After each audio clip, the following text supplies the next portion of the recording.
time. Okay, hey. Up, is the audio ready? We have audio. Looks good. All right, let's go. It's not sizing today. That's going to have to happen later this afternoon. Just too many things piling on. No soup, no soup. Yeah, the paper is out. Thank you, the paper is out. Okay, change your plans, change your plans, change your plans.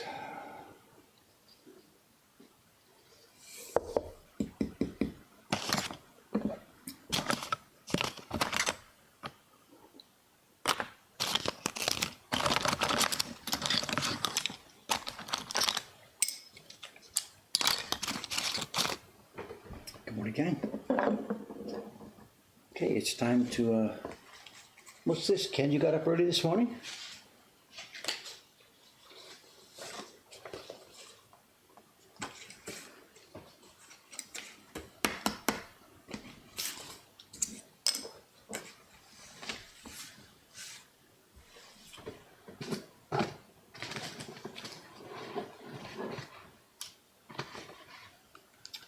Yes, 2019 Patreon prints. Yes, we've got the, I've got the sketch here.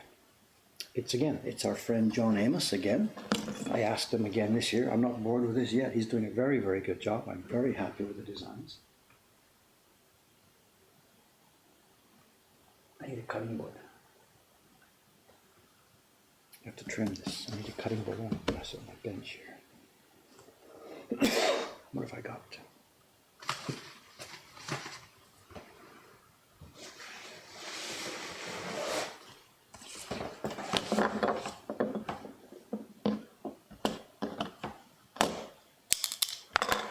So it's a pair of designs by John again, John Amos.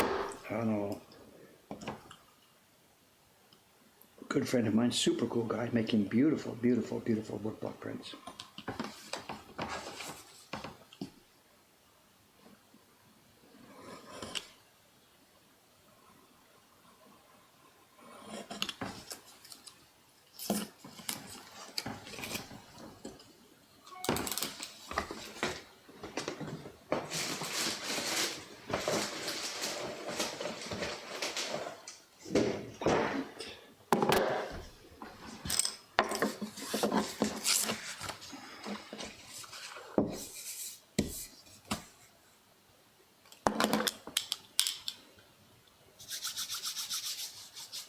I meant to get a link ready for John. No, I meant to talk about this. I don't have a link ready. If you Google, come here, let me get something ready for you.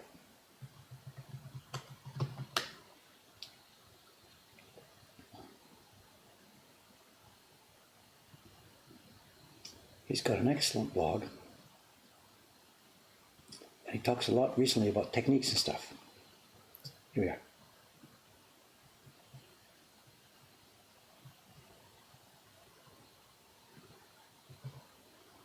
This is John's blog. I don't know why it's blog number 2, but it seems like that's his blog.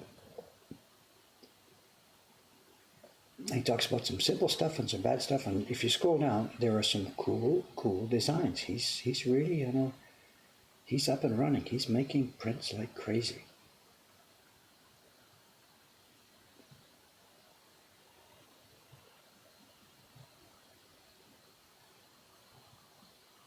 Okay, ignore that for a minute and get to work.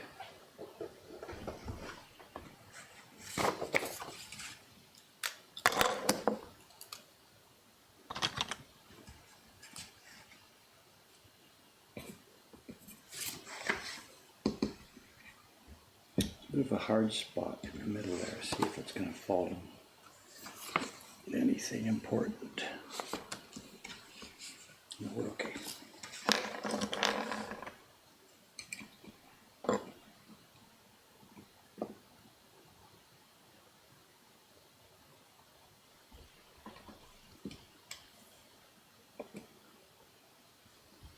The wood you're seeing, it's one of the ones we made upstairs, of course, Amazon.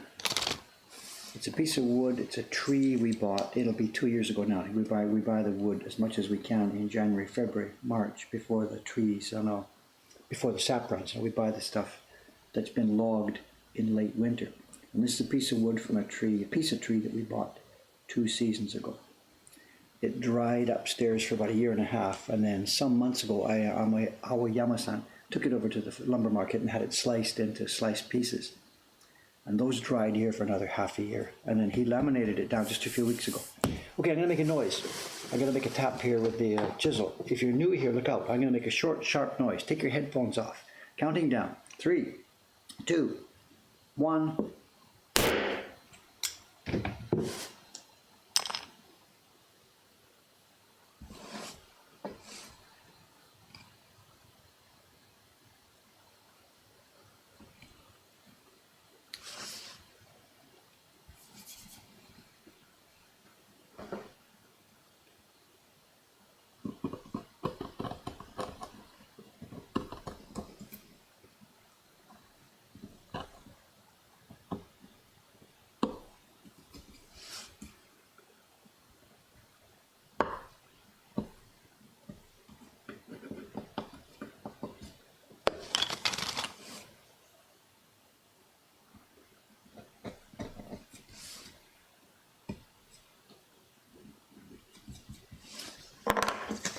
Okay, so to prepare this morning, I got up early this morning to do this, and I have John's Photoshop file, and I have a master for our patrons. We want our patron chibis to be the same size all the time, and we've learned when dealing with the artists, people like John or Jed Henry and stuff, they don't always do it the same way each time. But John sent me the sketch, he ran up a Photoshop file. It was a bit different in size, dimensions than the one he did last year. They don't really think in terms like that. So I keep myself here, I keep a master file with the outlines and the border lines on it. And then I take the images and fit them inside that, because we want the finished prints to be the same dimensions each year. So what I did this morning, I took John's Photoshop file, stripped away the colors, just kept the lines. I saved it out as a separate file, and this morning I brought them into an InDesign file where I have the border lines put in place. I then exported that as a PDF, took it to the copy shop this morning next door, and printed it out large format on a B4 or something. Then I've got my ready-made paper that I made up this morning too, with the Lei Gumpi sprayed onto it. And I did some test printing, shrinking it down till it had the right dimensions. I need 12.5 millimeters top to bottom on the sheet of paper. And once I got the right reduction size, bang, printed it off, and here we go. So it's John's lines exported from his PDF file, from his Photoshop file, mated with the outlines for the border lines. Now there's one little quirk in this. What you're seeing down the bottom left corner is one of his early sketches that he sent to me saying, Dave, what do you think about this idea? And of course I jumped all over it. Yes, yes, go for it. And I asked for one little change. I asked him, because of the wave, it looks a little bit like our great wave, microwave, let's bring that up a little bit. So in the design, what he did for the final design, which I don't have to show you here, is he pushed the wave and he broke through the boundaries of the border, and the wave is going to come out. I just left it like that, or I didn't try bother erasing the border. But what I will carve here, when I carve it, of course, I will carve the border up to here, and we will have the wave break out of the border. And he simplified it a little bit. You can see some of the things, you know, along the edge of the tool that the papermaker is using. In his original sketch, he had a bit too much detail. We had to work out how many colors to do this. So John simplified it a bit to work it out so that we could do it on 3 pieces of wood using both sides. So I think I'm ready. Let's paste this down.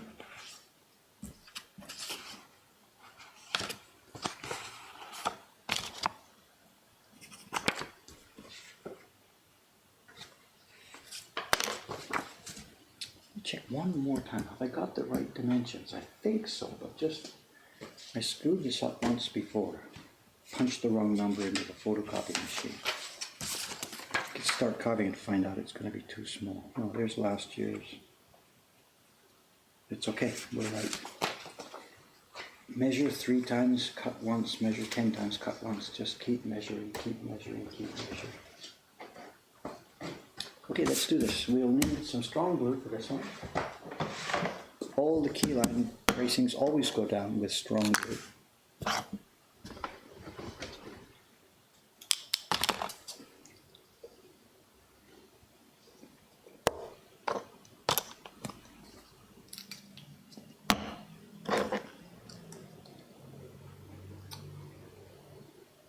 It is indeed a mist sweatshirt bought for me by Jed Henry, the one and only Jed Henry, bought for me as a Christmas present by Jed this last year.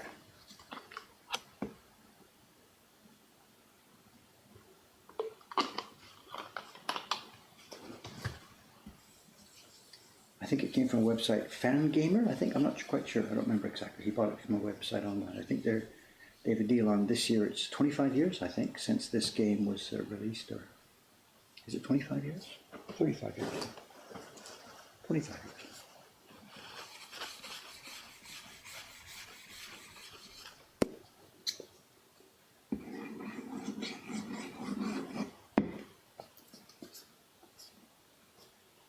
Yes, the one, not the only game. Well, you talk about video games or computer games. I'm not sure how you define the genre.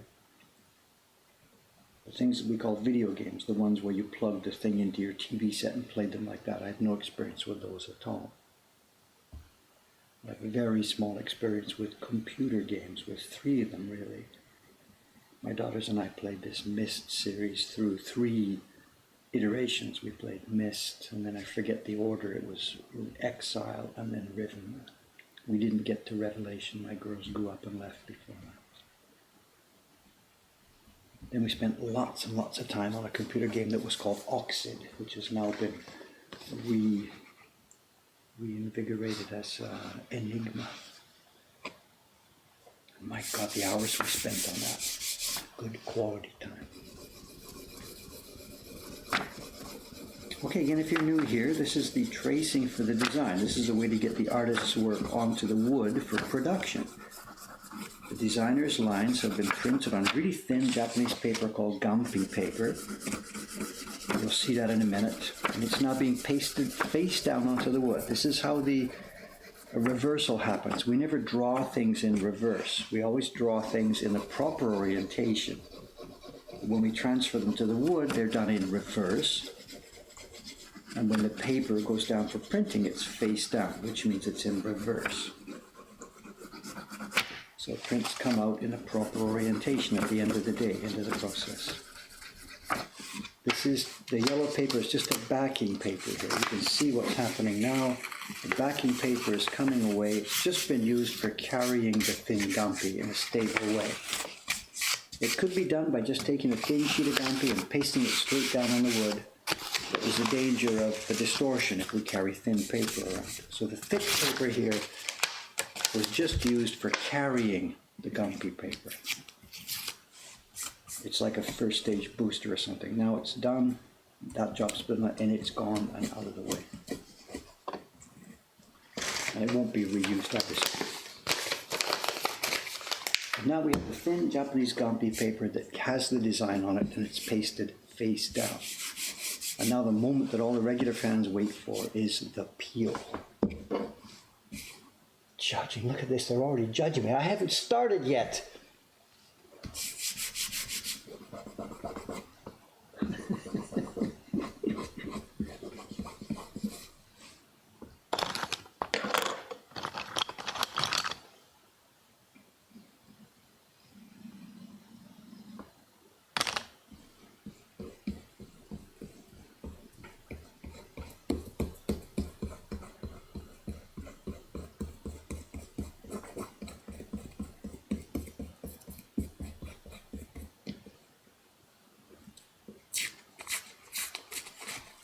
Here we go. Let's zoom in. You want to get a 10? You want to see a 10? Let's see a 10.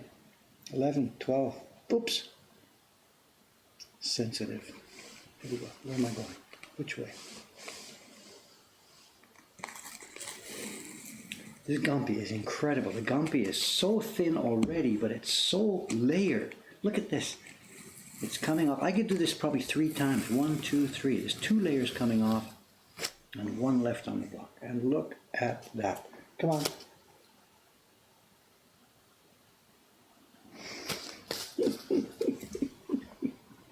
And we could do it again. We could use this paper without lie. We could do the same paper. I could use the spray glue, put it onto the backing paper again, take it to the copy, put a copy on it, paste it down, and peel it off again. That's got at least another layer left in it, this thing.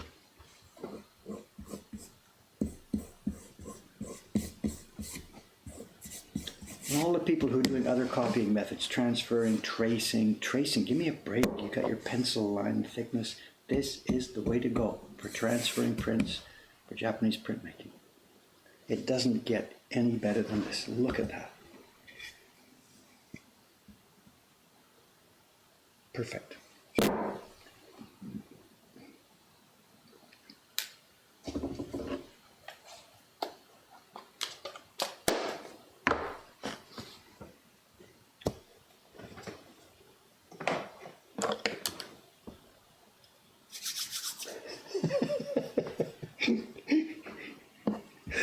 Showing off, whatever. You take your credits when you can get them. There's lots of things I can't show off at. Let's just leave me with this one.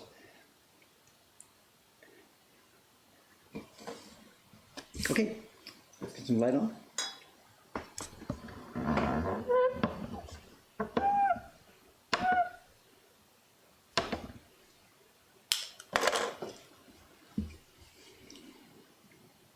Oh, look at this, it's nice. John does these a different way from Jed, you know. John's working here all completely in Photoshop. So the lines you're seeing here are Photoshop brushes. And it's okay, let's go with it. It's a small print, it's fairly chunky, fat lines. It's the genre we've asked for here. But Jed does it a different way. Jed works in Photoshop and on his computer to do composition. But he doesn't do the final line tracing on the computer for the most part, for the main Ukiyo-e Heroes prints and the character studies and stuff.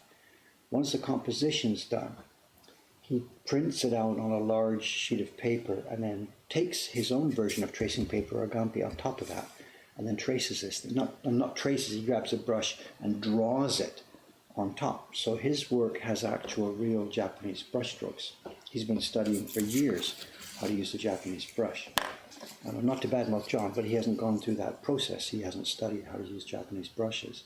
So he does his line work on the screen itself. And I'm guessing he uses a tablet or some kind, or maybe an on-screen brush, I don't know. So there's a difference. John's lines are, they look a little bit like brush lines, but they are sort of a bit pseudo brush lines. There's some clunkiness and sharpness in them, and I'll try and play with them a little bit as I get through this thing here.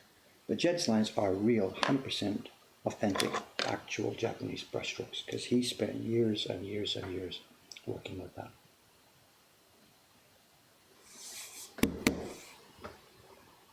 Well, let's just get started. I have no specific goal here where to start. I'm not going to start with the outlines because I'm a little bit out of shape here. I've been mucking around doing different things. So I'm just going to start somewhere in the middle and start cutting. And these Chibi Patreons are not the same as all the Chibi Heroes prints. We really try and keep the lines a bit fat and on the chunky side. Part of the purpose of making small prints like this is to provide training and steady, fast, quick work for the printers we have who are the up-and-coming printers. And although I actually don't have any of those at the moment, Cameron and I are really thinking about how to do this for the next. We need to start another batch of trainee printers. It's been literally years. It's 5 or 6 years since we started a batch of people off. And those people now have either a mix of the 5 of them. They've become full-time printers with us. A couple of them are not here anymore. It's time for us to start the next batch, because if we don't start another batch of printers soon, we'll never be able to grow our staff. Some of our staffers, Suga-san and Kanai-san, they came from other publishers. They cut their teeth somewhere else. But we can't depend on that. For one thing, it's not ethical to just sit here taking printers away from other publishing places. And also, there's nobody out there really doing this nowadays. So.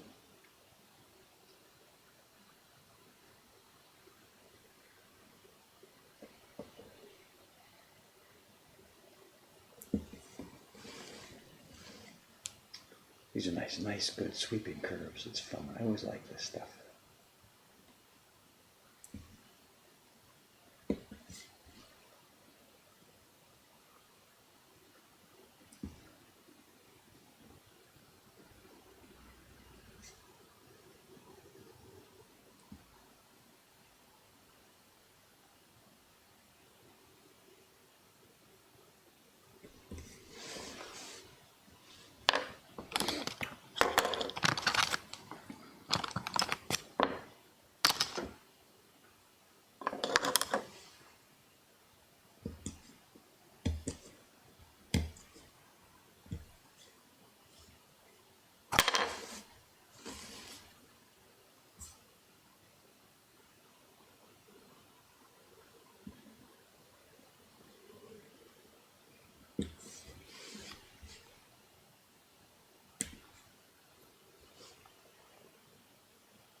does this have priority over the calligraphy block? Like somebody says, unfortunately, everything has priority over the octopus.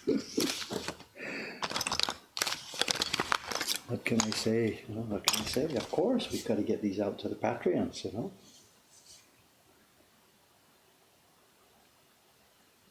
A year ago, I would have been doing the same thing. Yeah, last April. So.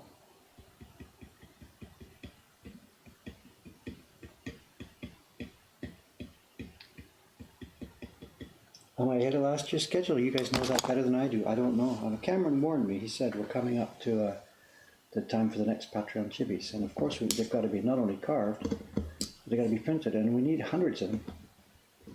Lei-chan is going to be doing the job this spring on this batch. It's perfect work for her.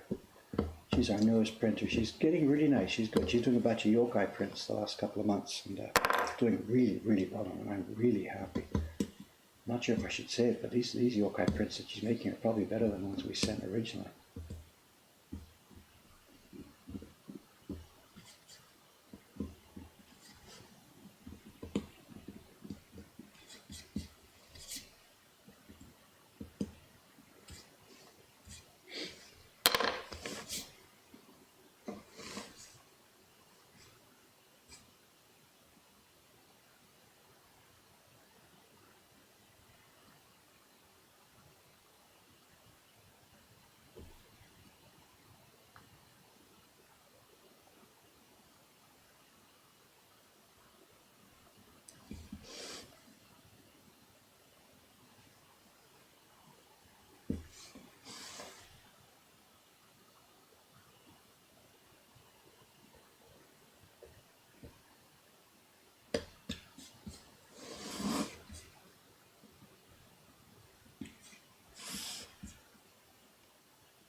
Oops.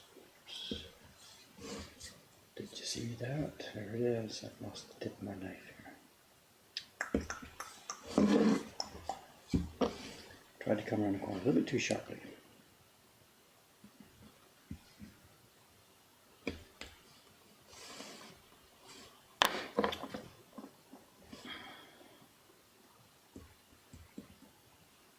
There it is. You see? The triangle? Oops, I should have zoomed in on this.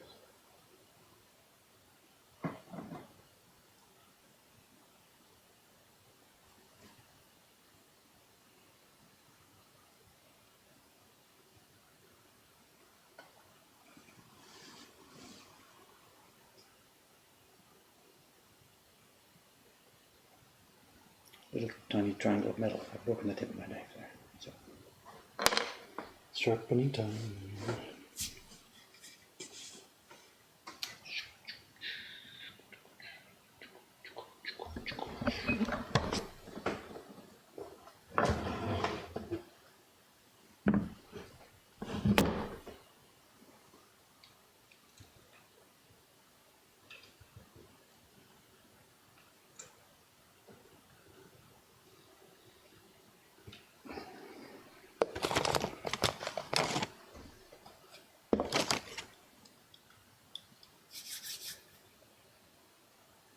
Do I think a grayscale print design would work? Yeah, I've done some before. There's two of them in my tamate baku, the first tamatako I built.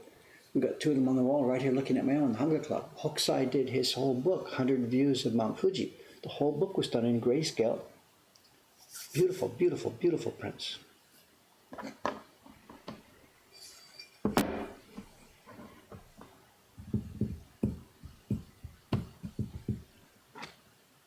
What are we talking about here? Nothing.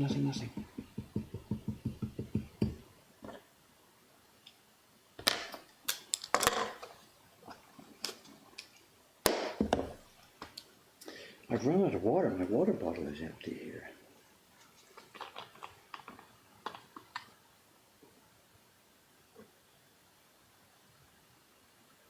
A drop left.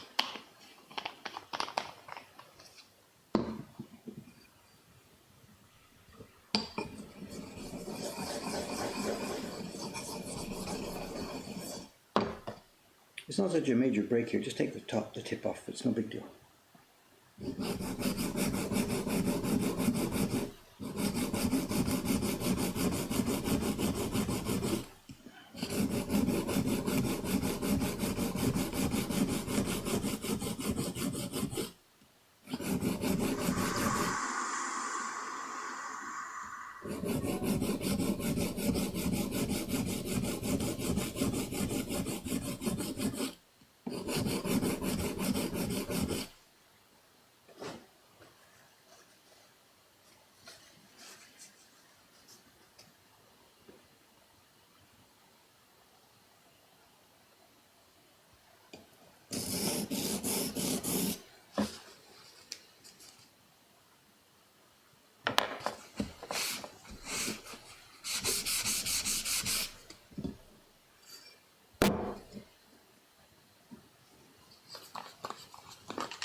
Surf's up. I know it's the email warnings, not warnings, alerts. I've got an email alert every time somebody puts a request in for the Great Wave, which is 3, 4, 5, 6 times a day. It's one of our biggest frustrations, you know, making that print, having a beautiful print available, making that YouTube set of videos. YouTube keeps promoting them heavily, and 3 or 4 or 5 or 6 times a day, people click the button. They would like to get a copy of the print. How long is the waiting list? It's a real frustration for us.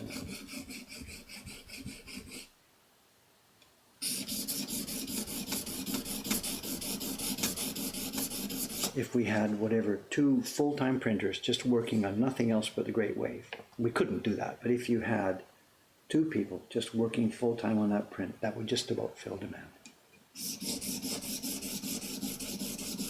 I mean, I wouldn't ask a printer to do that. Just become a permanent Great Wave printer. You can't do that. They'd go nuts. But the ideal situation for us, if we had enough printers, 6 or 7 or 8 printers, that they just would rotate it. They would just go in turn. Each person would do a batch. Then the blocks go to the next person for scheduling another batch, another batch, another batch. So we could put out, say, 50 copies a week or something like that. 50, 60 copies a week. That would just about take care of the demand. So. And then we'd have to start carving another set because that would wear out the current set we have in short order. So we basically need 3 or 4 carvers just taking turns cutting a new set of blocks for the Wave.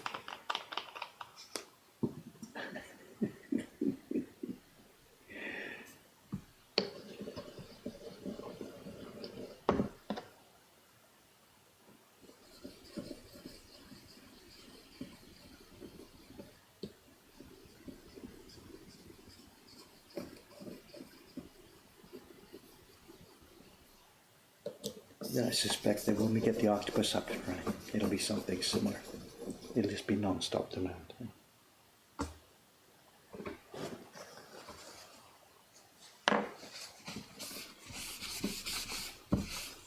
Okay, quick and easy.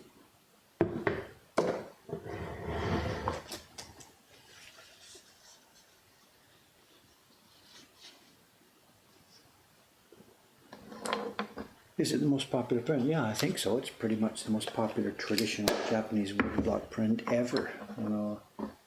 When I came to Japan first here, maybe when I first was visiting or when I came to live, I don't remember, back in the late 70s or early 80s, I hung around a couple of print shops. I remember a conversation I had in one print shop. It must have been after I moved here, I guess. It's gone now. There was a print shop in the basement of the Imperial Hotel. There was a little shopping arcade, or still is, in the ground underneath arcade of the Imperial Hotel, which was at that time, before the big Western hotels came in and changed the business here in Tokyo. That was the #1 hotel for rich people to go and stay in and stuff like that. And there was a little woodblock print shop in the bottom there. And I chatted with the guy, and I think while we were chatting, I guess I don't remember the exact event that happened 40 years ago, but I was chatting with him when customers came in and somebody must have bought a Great Wave or something, and I asked him, is that a big deal? But I do remember what he said. He said, well, that's half our revenue, pays our rent. Half of all the woodblock prints we sell was that one design, the Great Wave, and this was nearly 40 years ago. And I'm sure it's the same. It's not the same for us because we have a lot more different, interesting prints than the Great Wave. And we don't always have it in the shop right now. There's none sitting here in the shop. But if we did have it, if we promoted it, put it in the window,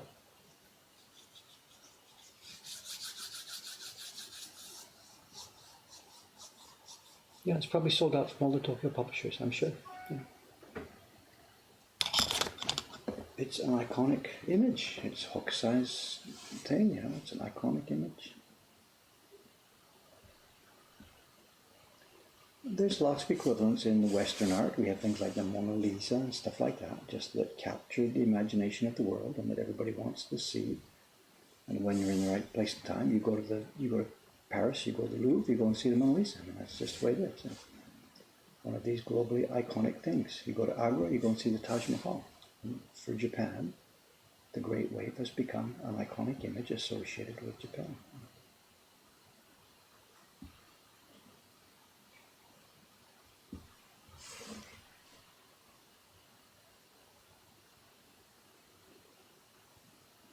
It's funny, I had known these things, but when I started the Kickstarter campaign to open this shop back in the spring of 2014, I was going to make it because I thought it would be a nice present for the people who helped sponsor our new shop, you know, the Kickstarter campaign. But I had no idea that it would become the monster that it has become as part of our business. That it would be in production and on order and on back order endlessly. When I made the video, said it was going to be maybe a 3-part series. One part about the design, tracing and stuff, one part about the carving, and one part about the printing. It was going to be like a 3-part video series, 10 minutes, 10 minutes, 10 minutes.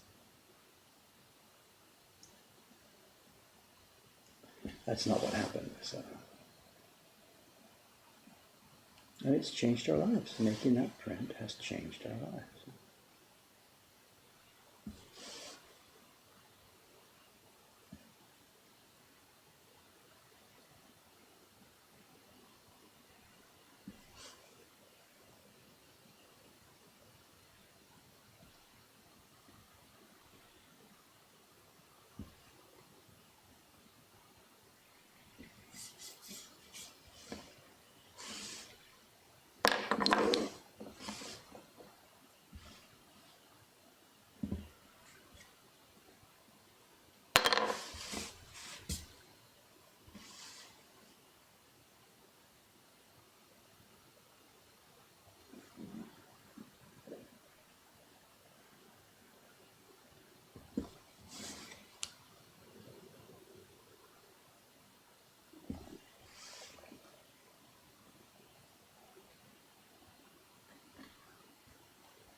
forgot to zoom in again. I'm sorry about that. I keep forgetting about this.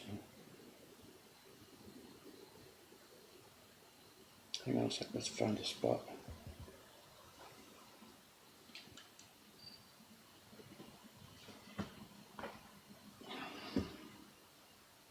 You gotta remind me, you know?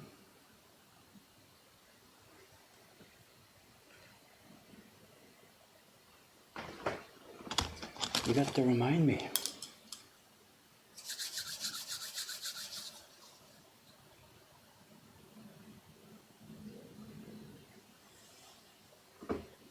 Yeah, the plan was for sizing today, but I'll be doing that tonight off camera. I'll just be doing it this evening before going to bed. We need the paper for Saturday morning. No, Saturday. Remind me, what's today? Today's Thursday, yeah. The paper has to be at the printer. Kanai-san needs it Saturday morning. So I was going to do sizing today. But this also came up. I want to get this thing started, so I switched the idea to do this on stream this morning, because it's sort of fairly interesting for the stream instead of another sizing session. Then I'll do the sizing tonight on my own time after dinner. And it'll dry overnight. We'll be able to ship it to her Friday evening, and she'll get it Saturday. I just thought it would be better for the stream to do this on the stream time instead of the sizing. Just another same old sizing stream.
Osaka. How often does Dave stay at the shop compared to his other place in Osaka? There's some confusion there. This is our shop in Asakusa in Tokyo. My home is in a suburb of Tokyo, about 2 hours away by train, 2.5 hours away. And that town is called Ome, O-M-E in English, Ome. That's my home. I don't actually stay there anymore. I sleep here in the shop pretty much every day of the week, every day of the year. My home, though, is in Ome, not in Osaka.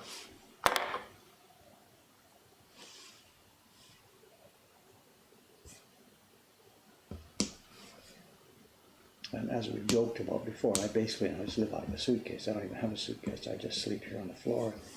I have 3 shirts and 3 shorts. We rotate in the laundry. My life just revolves around this place at the moment for the foreseeable future.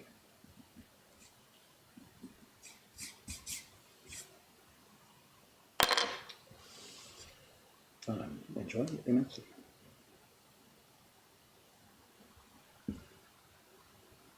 So I'm the night watchman for the Asakusa shop. And I'm the early morning, what's the word for it? In each morning, there's a couple of things that have to be done here long before the staff gets here. The printers freeze their paper overnight. And if it stays in the freezer until they get here at 9 or 9:30 or 10, then they can't work for the first couple of hours until it defrosts. So the early morning guy here, that's me, because I sleep here, That's my first job in the morning, 6 o'clock, to take the paper out of the freezer. And then also there's another early morning job that has to be done. This morning it came up. There's frequently, not frequently, sometimes, whatever, frequently in busy season, there's early morning emails from people who have a print party scheduled this day. And they're saying, we're having trouble, somebody's sick, they got flu, we can't make it, or whatever, can we change our print party reservation? And this happens quite often in the mornings. They get up at 6 o'clock, 7 o'clock, and they send their email in. We can't be there for our print party today. So somebody has to be on duty to handle those emails. If we wait till the shop opens at 9:30, and there's an email from somebody at 6 o'clock saying we can't make our 10 o'clock reservation, then we've lost a reservation slot.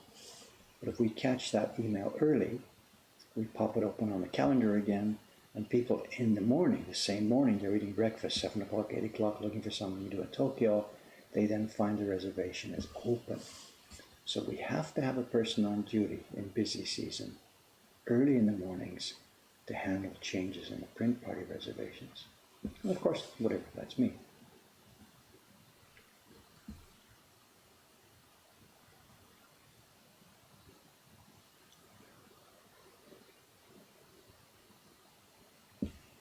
Reservation changes are a real drag, you know. So if you've been thinking about getting a reservation here and you're in Tokyo and you looked it up and it's booked out on the day you want to come, don't give up. Check again that morning, because we do get cancellations and changes.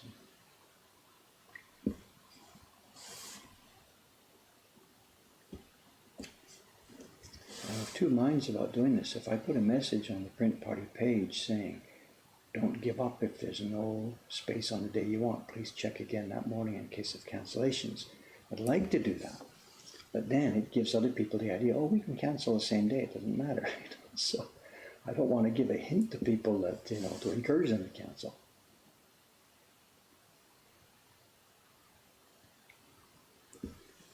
But in real life, there are such things. So.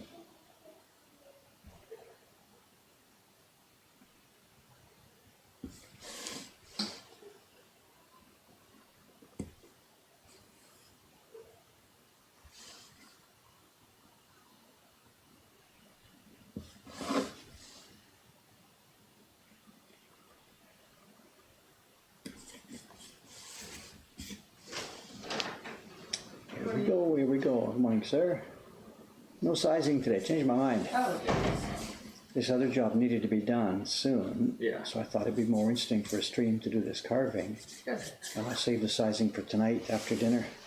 Makes sense. Off stream. It's just Yeah. the same. There's nothing else going on. It's the same paper, the same glue, the same setup. Everything's the same. And I'm moving all the cameras now. To do Yeah, up sizing. and down and up There's and down. 2 cameras and 99 cords and cables and whatever. Only It takes 99? whatever. It takes easily an hour to get it set up. Yeah. Whereas if I just do here and sit here and just do this carving again, there's no setup time. So Makes sense. yeah. As I was riding my bicycle to the station, I looked around and there's no one else parked. It's a holiday. You didn't know that. Soka. I knew, but then I forgot in the morning. Yeah. So the train was easy. Sit down. Yep, sat down, relaxed, it was great. What is the holiday? I forget. It's spring equinox. Ah, Is that Soka. right? Yeah. It's a crazy country that has a holiday for a lunar event. You know. Yeah. Yes, spring is here legally, officially.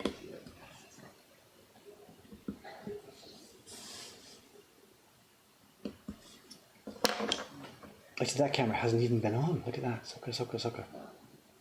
I covered it up with something else. Here we are. He's moving the other camera. And the white balance is all. It's all yellow. It's all yellow. Yeah. Wonky, yeah. So. Here, guys, come back to normal. Okay. Yeah, it's coming back bit by bit. It's funny. It has a progressive sort of a thing. You know? There we go. It's getting close to Getting reality. closer. Yeah, interesting. Should I hold up a white sheet to get white balance? I What think do the do? white wall is doing an okay job of that. There we go. That's good. Yeah. Is better? I don't know if you can use that white sheet on top. Oops. Okay, I think that will. Yes. Maybe zoomed out too far. Or... No. They're talking about my hair length as opposed to how long I've been to Ome and stuff. Whatever.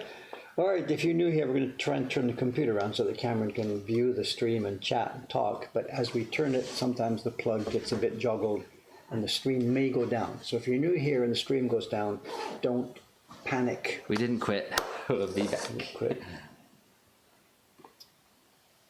This plug is pressed against the wall. Almost certainly it's going to go down this time.